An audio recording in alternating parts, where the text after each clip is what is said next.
हकीकत मानो में अब ऐसा लग रहा है कि बाजार के सिचुएशन बदल रहे हैं और आने वाले समय में और भी बदलते नजर आएंगे। उसके पीछे के कुछ मेन कारण हैं, उसके ऊपर हम डिटेल से बात करेंगे।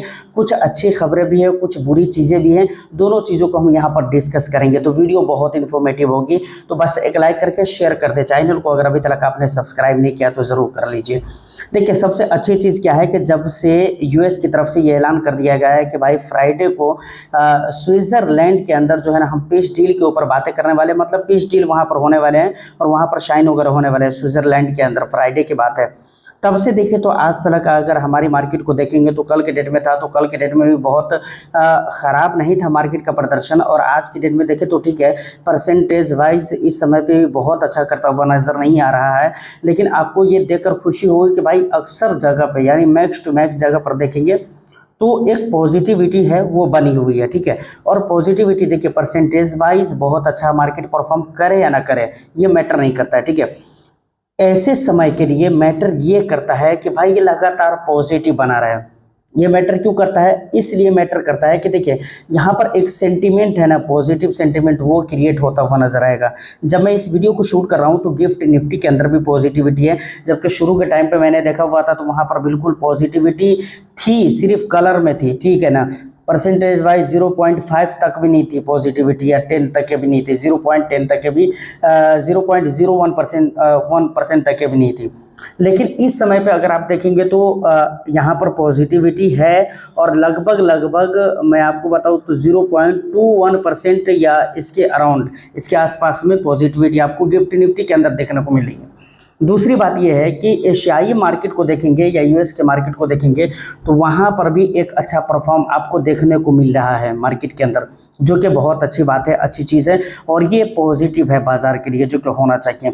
और यहाँ पर एक सेंटीमेंट क्रिएट हो रहा है। मुझे ऐसा लगता है कि फ्राइडे के जो मार्केट होने वाले हैं वो फ्राइडे को अक्सर ऐसा रहता है कि भाई गिरावट हो जाती है, लेकिन ये जो खबरें चल रही हैं जिससे दुनिया को एक सुकून सा मिल रहा है, दुनिया के बाज़ार को एक सुकून मिल रहा है, दुनिया के बाज़ार के अंदर एक स्टेबिलिटी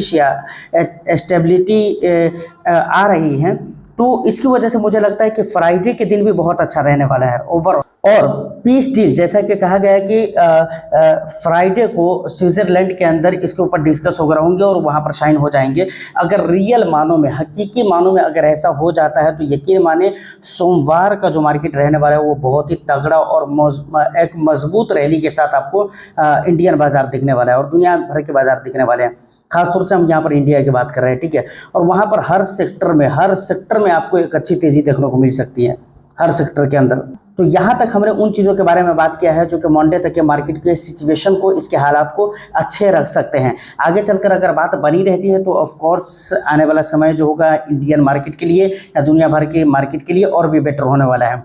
लेकिन मैंने आपको शुरू में ही कहा है कि कुछ चीज़ें ऐसी हैं जो कि ख़राब है मार्केट के लिए, देश की इकोनॉमी के लिए, वो ख़राब है और वो अभी भी सुधरने का नाम नहीं है। जैसे मैं यहाँ पर बात करना चाह रहा हूँ इन्फ्लेशन का। इन्फ्लेशन देखिए डेटा में तो कुछ भी और ही दिखलाया जा रहा है, लेकिन आप हकीकी ज़िंदगी में उतर कर देखें और ज़मीनी स्तर पे उसका अगर हिसाब किताब लगाने की कोशिश करें तो आपको पता चलेगा कि महंगाई जो है वो अभी भी जान से ज़्यादा है, बहुत ज़्यादा है महंगाई।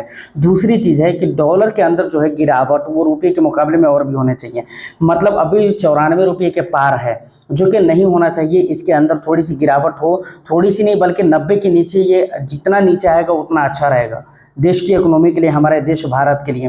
तो ये रुपया अभी भी, जबकि पिछले अगर आप 5 दिन के टाइम फ्रेम पर सेट करके देखेंगे या पिछले 1 वीक के टाइम फ्रेम पर सेट करके देखेंगे या पिछले 1 मंथ के टाइम फ्रेम पर सेट करके देखेंगे, अलग अलग टाइम फ्रेम पर अगर आप देखते रहेंगे पिछले 1 मंथ तक के, तो आपको पता चलेगा कि भाई लगातार डॉलर गिरता गया है रुपया के मुकाबले में। यानी डॉलर 96 रुपये के पार चला गया था, लेकिन अभी ये 94 के पार है, ठीक है ना। 94.30, 31 या 36 वगैरह के आसपास है, ठीक है। तो इस तरह से है, लेकिन ज़रूरत क्या है, जिस तरीके से ये 96 से नीचे गिरा है, 94 पर आया है, मुझे लगता है कि ये और भी नीचे आना चाहिए। 80-84 के आसपास आना चाहिए। अगर इतना आ जाता है तो यकीन माने कि ये बाज़ार के लिए एक बहुत बड़ा पॉजिटिव साइन होगा। और ख़ास करके यहाँ पर मैं इंडियन मार्केट के लिए बात करना चाहूँगा और इंडिया की इकोनॉमी के लिए बात करना चाहूँगा कि बहुत बेटर साबित हो सकता है, बहुत बेटर साबित हो सकता है। इसका एक फ़ायदा और एक फ़ायदे का एंगल ये भी है कि इसको आप FII से अगर जोड़ कर देखते हैं तो वहाँ पर आपको फ़ायदा ये दिखेगा कि भाई जब करेंसी की वैल्यू बढ़ेगी तो FII का जो बिलीव है वो देश के ऊपर आएगा और FIIs यहाँ पर निवेश करना ज़्यादा प्रेफर करेंगे, उनको ज़्यादा पसंद आएगा निवेश करना।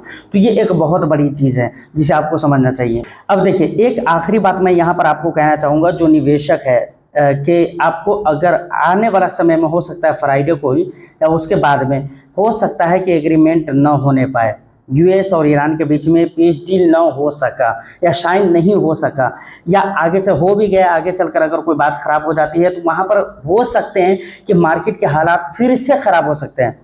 तो एक बात अर्जेंटली मैं आपको पहले ही बताना चाहूँगा जिसे आपको याद रखना चाहिए, नोट करके रख लीजिए कि उस समय पे अगर ऐसे दिन आपको देखने पड़े कि हालात अगर ख़राब होंगे, बात ख़राब होगी तो ऐसे दिनों में आपको पैनिक नहीं करना है। और अभी जो हाल फिलहाल में हालात अच्छे होंगे तो वहाँ पर निवेश अगर करना है, न्यू इन्वेस्टमेंट करना है, तो वहाँ पर बहुत ज़्यादा खुश होने की ज़रूरत भी नहीं है।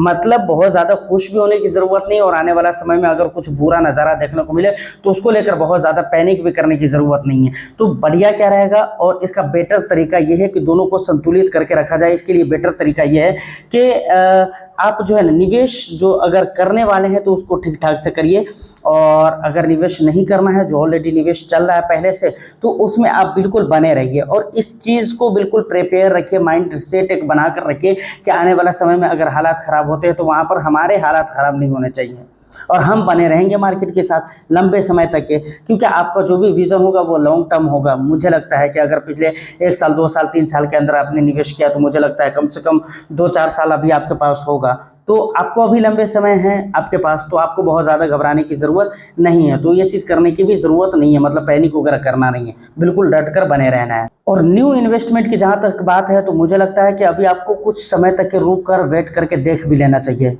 देख लेना चाहिए कि आने वाला फ्राइडे को क्या होता है और उसके आने वाले जो 60 दिन रहते हैं वो कैसे रहते हैं। तो मैं आपको ये नहीं कहता हूँ कि भाई आप पूरा 60 दिनों तक, मतलब 2 महीने तक कंटिन्यूअसली आप इंतज़ार करते रहे, लेकिन एटलीस्ट आपको 1 वीक तो देख लेना चाहिए कि कैसा रहता है, ये पीस डील होने के बाद होता भी है कि नहीं होता है। अगर हो जाता है तो उसके बाद के जो हालात रहते हैं वो किस तरह के बनते हुए नज़र आते हैं, इन चीज़ों को देख लेना चाहिए। अगर आप देख लेते हैं तो मुझे लगता है कि निवेश करने का जो एक बहुत चीज़ है उसका आपको आइडिया मिल जाएगा कि आने वाला समय में मार्केट के जो हालात है वो कैसे रह सकते हैं। बहुत हद तक इस बात का आइडिया आपको मिल जाएगा। उम्मीद करता हूं कि जो भी इन्फॉर्मेटिव बातें थी, जो भी मुझे बताना था, मैंने इस वीडियो में बता दिया है।